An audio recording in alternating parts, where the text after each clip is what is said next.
નમસ્કાર વિદ્યાર્થી મિત્રો, કેમ છો? મજામાં? સ્વાગત છે આપનું આજના આ સેશનમાં, જેમાં આપણે વાત કરી રહ્યા છીએ ઉચ્ચ કક્ષાની વનસ્પતિઓમાં પ્રકાશ સંશ્લેષણ. વિદ્યાર્થી મિત્રો, આપણે પ્રકાશ સંશ્લેષણ એના માટે પાણીનો અણુ એના વિઘટન છે, પછી એમાંથી મુક્ત થતો વિજાણુ જે છે ક્યાંથી ક્યાં મુવમેન્ટ કરે છે, એટલે ચક્રીય અચક્રીય વિજાણુ વહન જેવા ટોપિક પણ કમ્પ્લીટ કરી ચૂક્યા છીએ.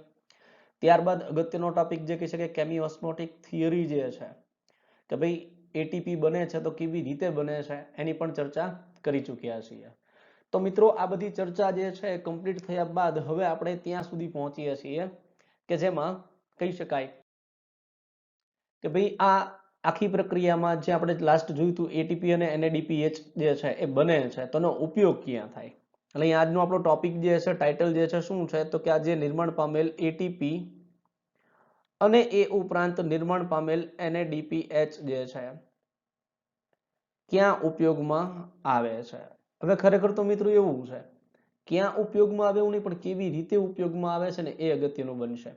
કેમ કે ક્યાં ઉપયોગમાં આવે તો આપણે પહેલા જોઈ લીધું છે કે ભાઈ અહીં નિર્માણ થતા જે પ્રકાશ પ્રક્રિયામાં નિર્માણ થતી નિપજ અંધકાર પ્રક્રિયામાં કામ આવે છે. તો એ તો આપણને ખબર છે સારી રીતે, પણ અહીં અગત્યનું શું થશે તો અહીં આપણા માટે અગત્યનું એ થશે કે ભાઈ કેવી રીતે કઈ જગ્યા ઉપર જે છે એક્ઝેક્ટ એનો ઉપયોગ થશે. ભલે અંધકાર પ્રક્રિયા થાય પણ અંધકાર પ્રક્રિયા કેવી છે એ માહિતી આપણા માટે અગત્યની બનશે મિત્રો. આપણે જોયું કે પ્રકાશ પ્રક્રિયાની નીપજ એટીપી NADPH અને O2 છે. કઈ કઈ નીપજ મળે છે આપણને તો કે એક તો એટીપી મળે છે એડિનોસાઇન ટ્રાઇફોસ્ફેટ, એક મળે છે NADPH અને O2. તો ઓક્સિજન છે પાણીના અણુના વિઘટનથી ઓક્સિજન છે વાતાવરણમાં બહાર ગુમાવશે અને એના બદલામાં શું લે છે વનસ્પતિ તો O2 ને ગુમાવે અને વનસ્પતિ જે છે એના બદલામાં શું કરે છે તો કે CO2 છે એને શું કરે છે ગ્રહણ કરે છે. બરોબર. અને આ O2 જે ગુમાવે છે એનો સ્ત્રોત કોણ છે તો કે O2 જે ગુમાવે છે એનો સ્ત્રોત આપણને હવે ખબર છે કે ભાઈ H2O નું જે વિઘટન થાય છે પાણીના અણુનું એ સ્ત્રોત છે ઓક્સિજન માટે. બરોબર. તો એ અગત્યનું છે આપણા માટે અહીંયા. એથી વિશેષ વાત કરીએ તો શું કે તેમાંથી ઓક્સિજન જે છે O2 હરિતકણ જે છે એની બહાર પ્રસરણ પામે છે. એટલે કે હરિતકણની બહાર નીકળી જાય છે O2. જ્યારે એટીપી અને NADPH જે છે એનો ઉપયોગ આહાર અથવા તો ચોક્કસ રીતે શર્કરાનું સંશ્લેષણ કરતી પ્રક્રિયાઓમાં થાય છે. હવે અહીંયા આહાર અથવા ચોક્કસ રીતે શું કીધું છે શર્કરાનું નિર્માણ કીધું છે. એનો મતલબ આહાર વનસ્પતિનો આહારનું નિર્માણ ગણો અથવા તો પ્રકાશ સંશ્લેષણની નીપજ ગણો કે જે આપણે અંધકાર પ્રક્રિયા હવે શીખવાના છીએ. બરોબર. તો એ શર્કરા બનાવે છે. તો એ શર્કરા જે છે એનું સંશ્લેષણ કરતી પ્રક્રિયા જે થશે એટલે કે ઇન શોર્ટ શું કહેવાય ને આપણે તો આપણે એવું લખી શકીએ કે એનો ઉપયોગ હવે અંધકાર પ્રક્રિયામાં થશે. અંધકાર પ્રક્રિયા જે થવાની છે બરોબર એમાં જે છે એટીપી અને NADPH આનો ઉપયોગ એમાં થવાનો છે. બરોબર. આ પ્રકાશ સંશ્લેષણના જૈવ સંશ્લેષણ તબક્કો છે. એટલે પ્રકાશ સંશ્લેષણનો આ તબક્કો કેવો થશે જૈવ સંશ્લેષણ. એટલે એક શું કહેવાય અંધકાર તબક્કો કહેવી આપણે તો પણ ચાલે અને બીજું જે કહી શકાય કે ભાઈ જૈવ સંશ્લેષણ તબક્કો કહીએ જૈવ સંશ્લેષણ તો પણ સાચવું છે. એમાં ખોટું કહી શકાતું નથી. બરોબર. કેમ કે જૈવ સંશ્લેષણ જૈવિક અણુ તરીકે શર્કરા જે છે એના અણુનું અહીંયા નિર્માણ થતું જોવા મળે છે.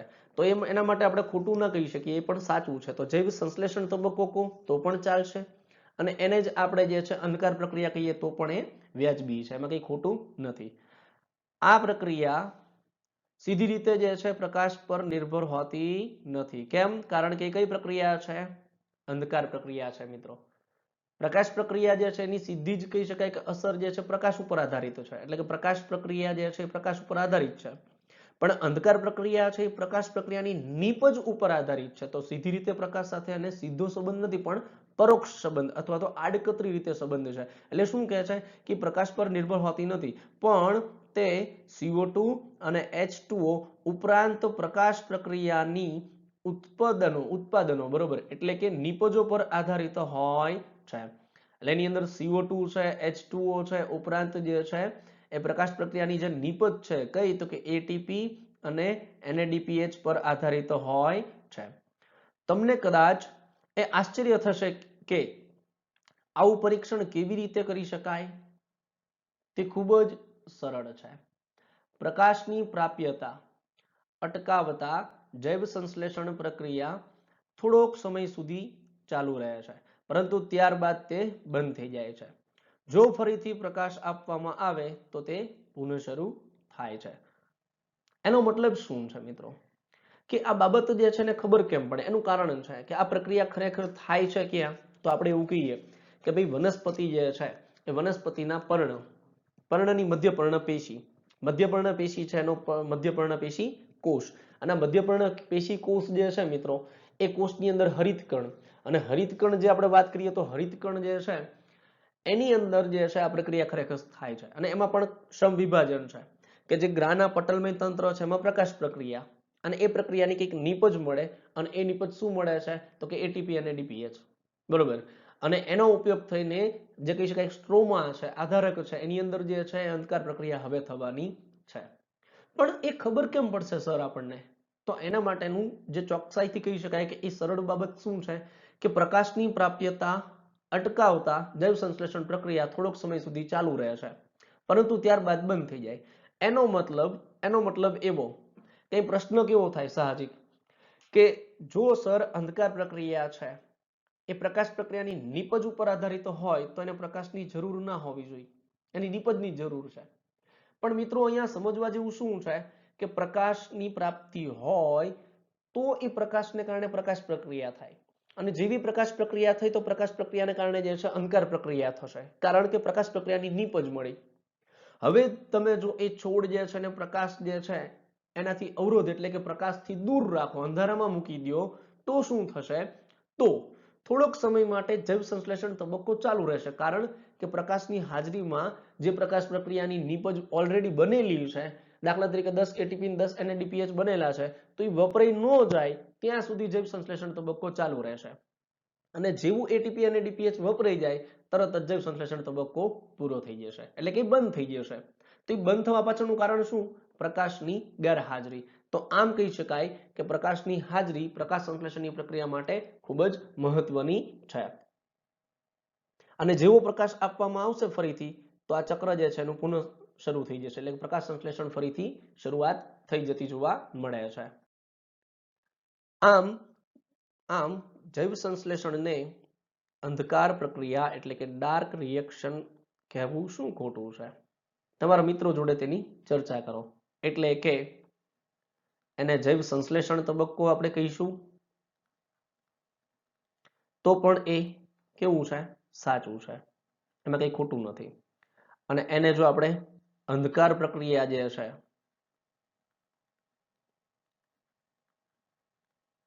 અથવા તો ડાર્ક રિએક્શન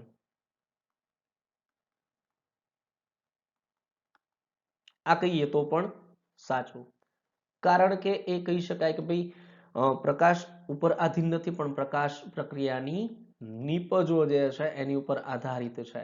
પણ એને પણ જે છે જો પ્રકાશથી વંચિત કરવામાં આવે તો ઓછા સમયની અંદર જે છે આ ડાર્ક રિએક્શન છે પણ બંધ થઈ જશે, જૈવ સંશ્લેષણ કમ્પ્લીટ થશે નહીં.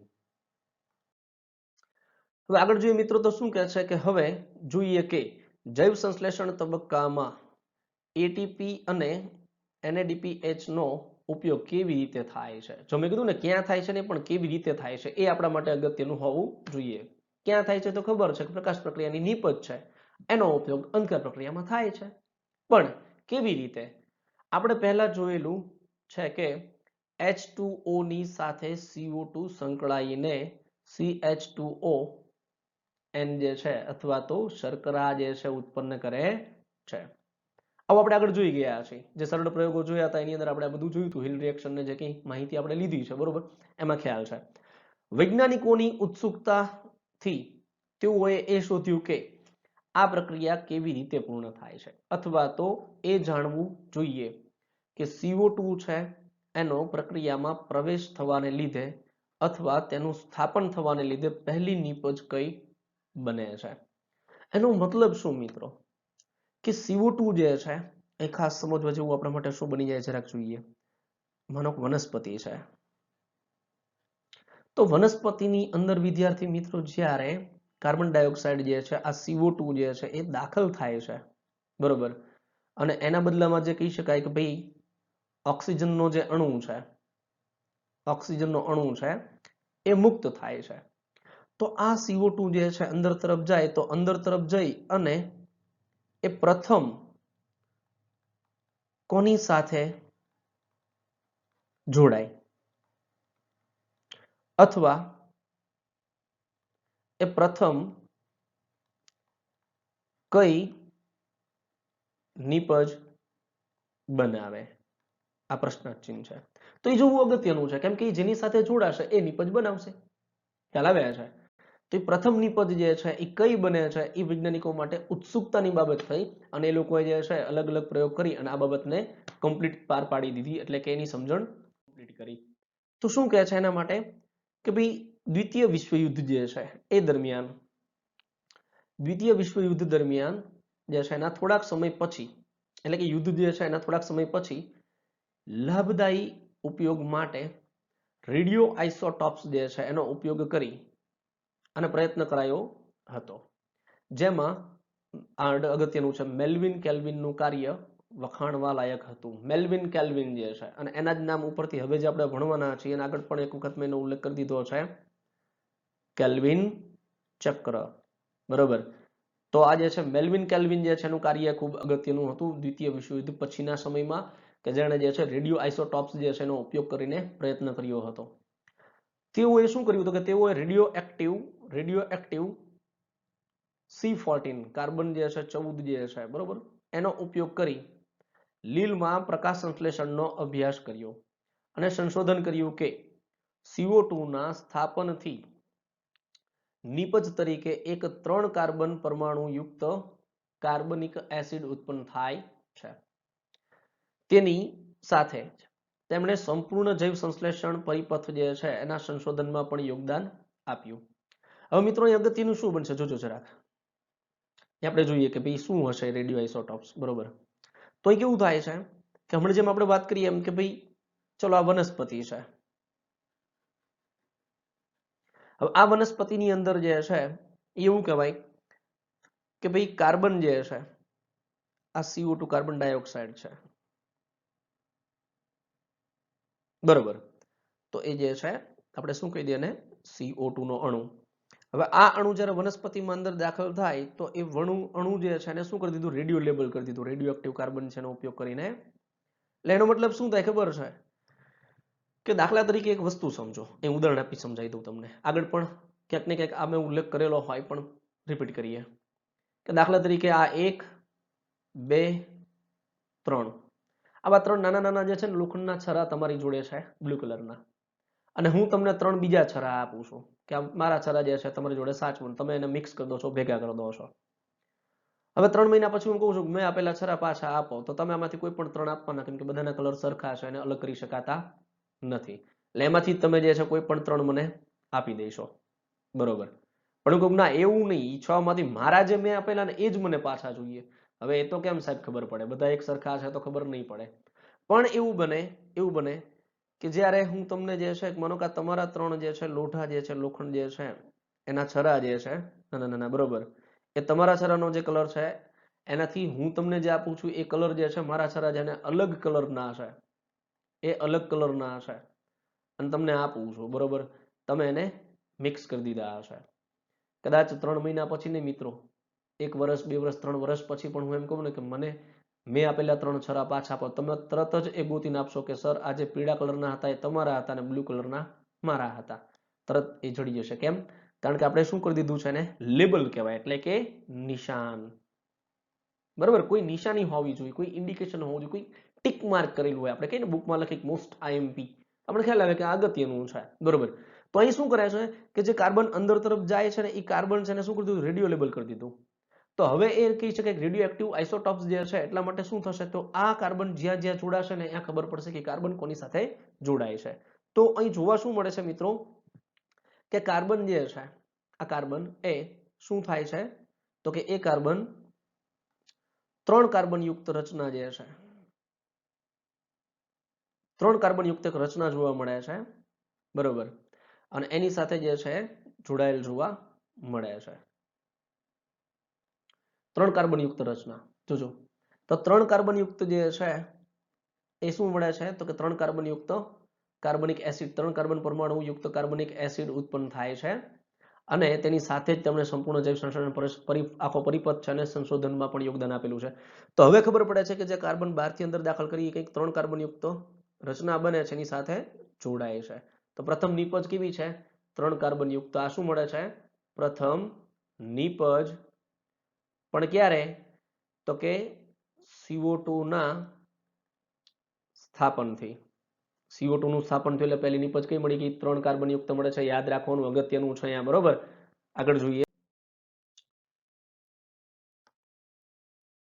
આમ તેને કેલ્વિન ચક્ર કહેવામાં આવ્યું, કેમ કે કેલ્વિનનું યોગદાન હતું એટલા માટે એને કેલ્વિન ચક્ર તરીકે ઓળખવામાં આવ્યું. સૌ પ્રથમ નિપજ 3 ફોસ્ફોગ્લિસરિક એસિડ એટલે 3 ફોસ્ફોગ્લિસરિક એસિડ તરીકે ઓળખવામાં આવી, અથવા તો ટૂંકમાં તેને PGA 3 કાર્બન યુક્ત તરીકે ઓળખવામાં આવે છે. કેટલા કાર્બન પરમાણુઓ તે ધરાવે છે? અહીં કેટલા છે? તો કે આ એક કાર્બન પરમાણુ, 2, 3. તો 3 કાર્બન યુક્ત રચના છે, જેને શું કહી શકાય છે?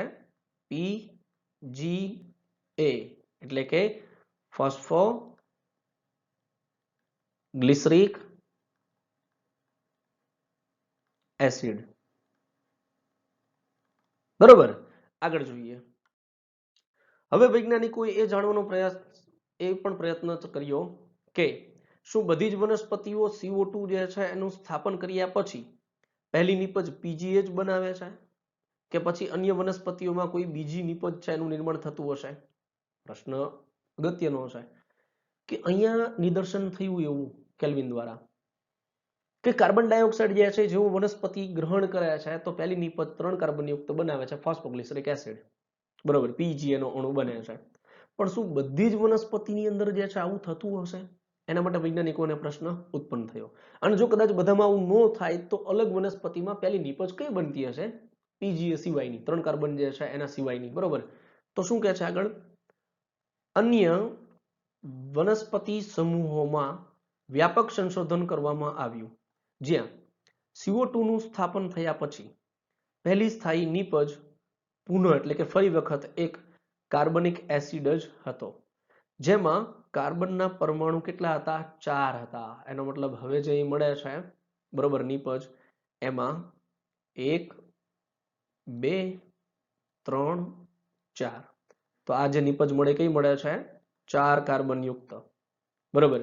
તો એનો મતલબ શું થાય કે જે વનસ્પતિ જે છે, અમુક વનસ્પતિ એવી છે જેમાં 3 કાર્બન યુક્ત રચના બને છે. આ 3 કાર્બન યુક્ત, બરોબર, જેને આપણે નામ આપી દીધું છે PGA, બરોબર. તો 4 કાર્બન યુક્ત રચના જે છે એ શું હોઈ શકે છે? એના માટે પ્રશ્નાર્થ ચિહ્ન છે. તો જોઈએ કાર્બનિક એસિડ જે બને છે, બરોબર, એ કઈ રચના છે? એટલે કે અમુક પ્રકારની વનસ્પતિ છે કે જે કાર્બન ડાયોક્સાઇડનું સ્થાપન કરી અને પહેલી નિપજ 4 કાર્બન યુક્ત બનાવે છે. કેટલી? 4 કાર્બન. તો 4 કાર્બન યુક્ત જે છે નિપજ કઈ છે એ જોવાનો પ્રયત્ન કરીએ. વિદ્યાર્થી મિત્રો, આ 4 કાર્બન યુક્ત એસિડ જે છે એ શું છે? તો એ 4 કાર્બન યુક્ત એસિડ જે જોવા મળે છે તે આ એસિડ ઓક્ઝેલો એસિટિક એસિડ અથવા તો OAA તરીકે ઓળખવામાં આવ્યો. એટલે જે છે ઓક્ઝેલો એસિટિક એસિડ એટલે કે 4 કાર્બન યુક્ત રચનાની વાત કરે છે, જેમાં 1, 2, 3 અને 4 કાર્બનની રચના છે, જેનું નિપજ સ્વરૂપે મળે છે. હવે વિદ્યાર્થી મિત્રો, આ જે કહી શકાય કે ભાઈ આગળ આપણને જોયું તો 3 કાર્બન યુક્ત રચના મળી હતી. તો એ જે 3 કાર્બન યુક્ત રચના જે છે એની આપણે વાત કરીએ તો આ 3 કાર્બન યુક્ત રચના, અને 3 કાર્બન યુક્ત રચના 1, 2 અને 3 એને શું કહી દીધું હતું આપણે? તો કે PGA. તો એ જ રીતે અહીંયા જે 4 કાર્બનની રચના મળે છે એને આપણે કહીએ OAA, ઓક્ઝેલો એસિટિક એસિડ. હવે તો એના કારણે મિત્રો અહીંયા એવું સાબિત થાય કે જે વનસ્પતિ વાતાવરણમાંથી CO2 ને ગ્રહણ કરે અને ગ્રહણ કરીને પહેલી નિપજ 3 કાર્બન યુક્ત બનાવે, એ વનસ્પતિને કયા સમૂહમાં મૂકશું? C3 વનસ્પતિ. શું કહી શકાય અહીંયા? તો એને આપણે અહીંયા આ જે છે એને કહી શકીએ C3 વનસ્પતિ એટલે C3 પ્લાન્ટ, બરોબર, C3 પ્લાન્ટ તરીકે ઓળખીએ. અને એવી વનસ્પતિ કે જે વાતાવરણમાંથી કાર્બન ડાયોક્સાઇડ લે છે અને એની પ્રથમ નીપજ 4 કાર્બન યુક્ત બનાવે છે તો એને આપણે કહી શકીએ અહીંયા કણે C4 પ્લાન્ટ. C4 પ્લાન્ટ તરીકે આપણે લઈ લઈશું, બરોબર.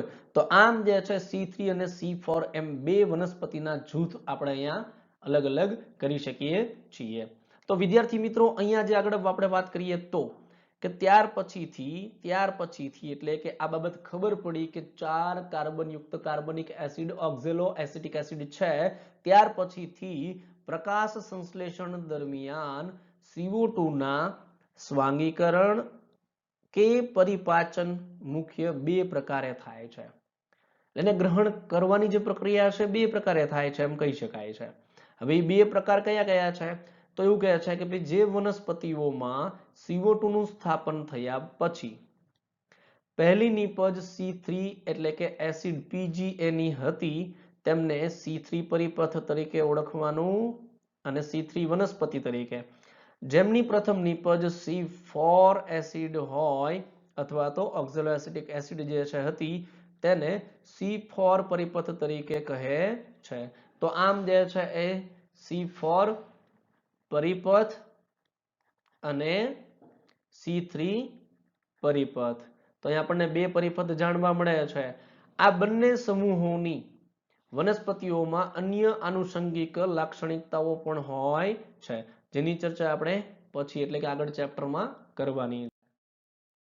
હવે પ્રશ્ન અહીંયા શું આવે છે મિત્રો કે ચલો આપણે સ્વીકારી લીધું કે નીપજ જે છે એ આપણે શું જોયું છે? નીપજ. ખાસ ધ્યાન આપો અહીંયા કે અત્યાર સુધી આપણે જે ચર્ચા કરી છે એની ચર્ચા કરી છે નીપજ, કે પ્રથમ નીપજ કઈ બને છે? તો એક નીપજ મળે છે C3 PGA, 3 કાર્બન યુક્ત રચના, બરોબર. અને એ જ રીતે આપણને બીજી નીપજ મળે છે C4, બરોબર, એટલે કે ઓક્ઝેલો એસિટિક એસિડ. એ કેવી રચના છે? 1 2 3 4 કાર્બન યુક્ત, બરોબર. તો આ જે છે એ કાર્બન કેટલા છે? 3 અને અહીં કાર્બન થશે 4. તો આમ 3 કાર્બન ને 4 કાર્બન યુક્ત શું મળે છે? તો આપણે જે ચર્ચા કરી મિત્રો એ શેની કરી છે? નીપજની. શેની ચર્ચા કરી છે? નીપજની.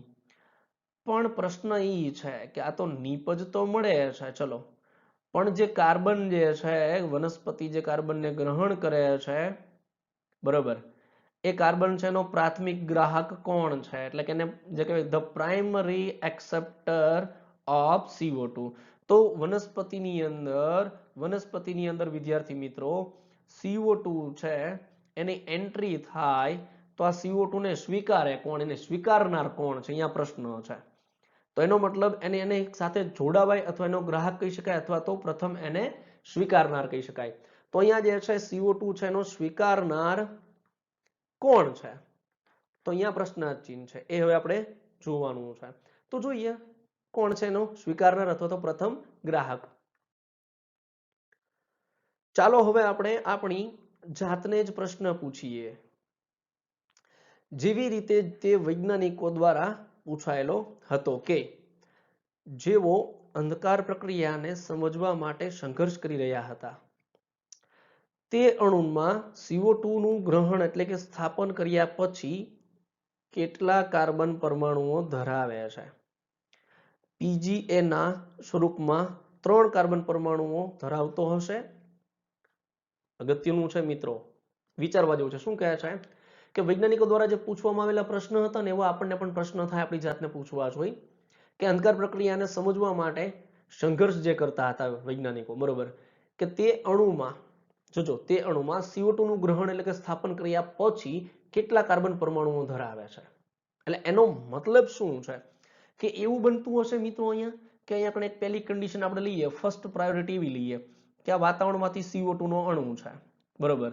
તેવું થતું હશે કે જ્યારે આપણને કહીએ કે ભાઈ આ CO2 છે એ પોતે આ એક CO2 છે એનો કાર્બન છે, આ બીજો CO2 છે, આ ત્રીજો હશે, તો આમ 3 કાર્બન અણુ જે અંદર દાખલ થઈ અને ત્યારબાદ જે છે એવું બનતું હશે કે અહીંયા કણે C3 જે છે અથવા 3 કાર્બન યુક્ત રચના જે કહી શકાય કે ભાઈ PGA જે છે એની બનતી હશે. અને બીજી કન્ડિશન એ જ પ્રમાણે આપણે એક એવી નિહાળીએ કેવું બનતું હશે કે આ જે કાર્બન પરમાણુ છે એટલે કે CO2 છે એનું ગ્રહણ થઈ અને આ એક CO2 નો અણુ, આ બીજો CO2 નો અણુ, આ ત્રીજો CO2 નો અણુ, આ ચોથો CO2 નો અણુ, તો શું થયું? 4 કાર્બન યુક્ત રચના થઈ, બરોબર. તો એને કહી શકાય ઓક્ઝેલો એસિટિક એસિડ. તો એવું બનતું હશે કે 4 કાર્બનની રચના થવા માટે કાર્બનિક એસિડ જે બને છે 4 કાર્બન યુક્ત હોય તો 4 અણુ CO2 ના ગ્રહણ થવા જોઈએ, અને 3 કાર્બન યુક્ત હોય તો 3 વખત CO2 અંદર દાખલ થવો જોઈએ. અથવા તો એવું બનતું હશે કે જેમાં CO2 નો અણુ જે છે દાખલ થાય અને એની સાથે જે છે કોઈ અંદર તરફ એનો સ્વીકારનાર અણુ હોય અને એની સાથે આ CO2 જે છે એનો અણુ જે છે જોડાઈ જાય અને 3 કાર્બન યુક્ત રચના બનાવતો હશે કે એ જ રીતે 4 કાર્બન યુક્ત રચના બનાવતો હશે. પ્રશ્ન અગત્યનો છે પણ થોડીક ધીરજ રાખીને જોઈએ હજી આગળ. ખૂબ જ અનઅપેક્ષિત રીતનો અભ્યાસ દર્શાવે છે કે CO2 ગ્રહણ કરનાર અણુ એક 5 કાર્બન યુક્ત કીટોઝ શર્કરા હતી. શું કહે છે? જો એવું કહે છે કે CO2 જ્યારે અંદર આવે છે તેને ગ્રહણ કરનાર જે રચના જે છે એ આ એક કાર્બન, આ બીજો કાર્બન, 3, 4, 5, બરોબર.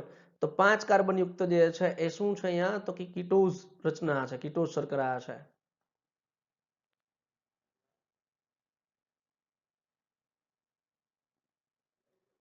તો 5 કાર્બન યુક્ત શું છે? શર્કરા. અને આ શર્કરા શું કરે છે એની સાથે? તો કે બહારથી આવેલ CO2 નો અણુ જે છે આ CO2 એની સાથે જોડાય છે. તો એનો મતલબ એવો થયો કે 5 કાર્બન અહીંયા અને આ એક કાર્બન તો ઇઝ ઇક્વલ ટુ કેટલા થયા? 6 કાર્બન. તો નિપજ 6 કાર્બન યુક્ત મળવી જોઈએ ને. અહીંયા પણ એક ક્વેશ્ચન માર્ક છે, થોડુંક મગજમાં રાખજો. મેં કીધું થોડીક ધીરજ રાખજો જો શીખવું હોય તો, બરોબર. તો શું કહે છે કે 5 કાર્બન યુક્ત શર્કરા કઈ હતી? તો કે તે રિબ્યુલોઝ 1,5-બાયફોસ્ફેટ એટલે કે RUBP હતી. એટલે આ જે 5 કાર્બન યુક્ત અણુ જે છે શું છે? રિબ્યુલોઝ બાયફોસ્ફેટ, બરોબર. RUBP 5 કાર્બન યુક્ત રચના છે, બરોબર. આપણે જે પેન્ટોઝ શર્કરા જોઈ છે, રિબોઝ શર્કરા, ડી રિબોઝ અને આ રિબ્યુલોઝ, બરોબર. તો આમ જે 5 કાર્બન યુક્ત પેન્ટોઝ શર્કરા છે એ કોણ છે? તો કે આ પેન્ટોઝ શર્કરા જે કોણ છે? તો કે CO2 નો ગ્રાહક છે. CO2 સ્વીકારનાર કહી શકાય. શું કહે? CO2 ને સ્વીકારનાર છે. કોણ છે? 5 કાર્બન યુક્ત રચના RUBP એટલે કે 1,5-બાયફોસ્ફેટ, રિબ્યુલોઝ 1,5-બાયફોસ્ફેટ. શું તમારામાંથી કોઈએ આ સંભાવના વિશે વિચાર્યું હતું? ના, આપણને એવું ખબર જ નહોતી. કેમ કે આપણે તેવું જોતા હતા કે 3 કાર્બન યુક્ત રચના હોય તો કદાચ 3 કાર્બન ડાયોક્સાઇડ ગ્રહણ કરવા પડે, 4 કાર્બન યુક્ત ઓક્ઝેલોએસિટિક એસિડ રચના બને તો કદાચ 4 કાર્બન સ્વીકારવા પડતા હશે. આપણને આ વિશે સચોટ માહિતી ન હતી, પણ અહીંયા કણે આપણને હવે ખ્યાલ આવે છે કે 5 કાર્બન યુક્ત શર્કરા છે કે જે સ્વીકારનાર છે. તો શું કહે છે કે મિત્રો ચિંતા ના કરો, વૈજ્ઞાનિકોએ પણ આ તારણ સુધી પહોંચવા માટે ઘણો સમય લીધો હતો. એટલે કે વૈજ્ઞાનિકોને પણ આવી જે છે કહી શકાય કે અપેક્ષા ન હતી અને પણ આવું વિચાર્યું ન હતું. તેમણે કોઈ નિર્ણય પર પહોંચતા પહેલા ઘણા બધા પ્રયોગો કર્યા હતા. તેઓ એમ પણ માનતા હતા કે પહેલી નિપજ C3 એસિડ હોય તો પ્રાથમિક ગ્રાહક એ 2 કાર્બન વાળો સંયોજક હશે. એટલે એવું વિચાર્યું એમણે કે કદાચ જે છે કે આ 2 કાર્બન યુક્ત આ એક કાર્બન, આ બીજો કાર્બન, તો 2 કાર્બન એ હોય અને એક કાર્બન કયો આવે? તો કે આ CO2 નો બહારથી આ જે આવે છે. તો કેટલા થઈ ગયા? તો 3 કાર્બન યુક્ત. તો એવું કે PGA બનવા માટે કદાચ એવું બને કે 2 કાર્બન અંદર સ્વીકારનાર હોય અને એક CO2 આવે તો 3 કાર્બન યુક્ત રચના બને. તો આ 3 કાર્બન યુક્ત રચના જે છે મિત્રો કઈ બને? તો કે PGA નો અણુ બનતો હશે. આવું વૈજ્ઞાનિકો સ્વીકારતા હતા, તો વિચારતા હતા, બરોબર. પણ અહીં કંઈક અલગ જ નીકળ્યા છે કે ની જે છે તારણ કંઈક અલગ નીકળ્યું, બરોબર. તેઓએ 5 કાર્બન વાળો પદાર્થ અથવા તો સંયોજન RUBP ના સંશોધન પહેલા 2 કાર્બન વાળા સંયોજનને ઓળખવા માટે પ્રયત્ન જે છે એ ઘણા વર્ષો સુધી કર્યા. પણ હવે 2 કાર્બન યુક્ત રચના છે જ નહીં તો મળે નહીં ને, પણ ઘણા વર્ષો સુધી એમનું અનુમાન હતું, તર્ક હતો, ઘણા વર્ષો સુધી પ્રયત્ન ચાલુ રાખ્યા હતા, બરોબર. પણ ખરેખર શું છે? સ્વીકારનાર કોણ છે? 5 કાર્બન યુક્ત રચના. તો આમ વિદ્યાર્થી મિત્રો અહીંયા આજના આ સેશનની અંદર આપણે જે કહી શકાય કે હવે ફાઇનલી એવું કહી શકીએ કે 3 કાર્બન યુક્ત જે છે એ PGA ની રચના આપણને ખબર પડી 4 કાર્બન યુક્ત જે છે 4 કાર્બન યુક્ત એ શેની રચના ખબર પડી આપણને ઓક્ઝેલો એસિટિક એસિડ બરોબર અને એની સાથે સાથે એવું કહે છે કે CO2 ના ગ્રાહક તરીકે એટલે કે CO2 સ્વીકારનાર CO2 સ્વીકારનાર તરીકે આપણને શું જોવા મળે છે તો કે 5 કાર્બન યુક્ત રચના જે શું છે રિબ્યુલોઝ બાયફોસ્ફેટ બરોબર જે શું છે તો કે પેન્ટોઝ શર્કરા એટલે કે સુગર બરોબર પેન્ટોઝ શર્કરા છે કે જેને સ્વીકાર્યા છે વૈજ્ઞાનિકોએ જે છે એ 2 કાર્બન યુક્ત શર્કરા જે છે એવું સંયોજન શોધવા માટે ઘણા બધા વર્ષો પ્રયત્ન કર્યા પ્રયોગો કર્યા પણ આવું કોઈ સંયોજન હતું નહીં બરોબર એટલા માટે એ એકણ લાગુ પડતું નથી તો હવે અલ્ટિમેટલી ખબર પડી કે આ 3 કાર્બનની પહેલી નિપજ બને તો પણ ભલે અને 4 કાર્બનની નિપજ બનતી હોય બરોબર તો એમાં જે કહી શકાય કે કાર્બન ડાયોક્સાઇડ દાખલ થાય તો આ કાર્બન ડાયોક્સાઇડને સ્વીકારનાર કોણ છે 5 કાર્બન યુક્ત રચના છે રિબ્યુલોઝ બાયફોસ્ફેટ તો હવે મિત્રો આ 5 કાર્બન જે છે એ એટલે કે આ 1 2 3 4 અને 5 કાર્બન સાથે જ્યારે આપણો જે કહી શકાય કાર્બન ડાયોક્સાઇડ જોડાશે તો પ્રથમ નિપજ જે છે એ 3 કાર્બન યુક્ત બનવી જોઈએ તે નિપજ કેવી રીતે બનતી હશે શું પ્રક્રિયા હશે એના માટે મળીએ નેક્સ્ટ સેશનમાં આજના સેશનમાં અહીં સુધી રાખીએ છીએ નેક્સ્ટ સેશનમાં વળી પાછું આગળનો ટોપિકથી ચેપ્ટર જે છે એને આગળ સમજવાનો પ્રયત્ન કરીશું તો મળીએ નેક્સ્ટ સેશનમાં ત્યાં સુધી આવજો અને ખાસ વાંચતા રહેજો વિદ્યાર્થી મિત્રો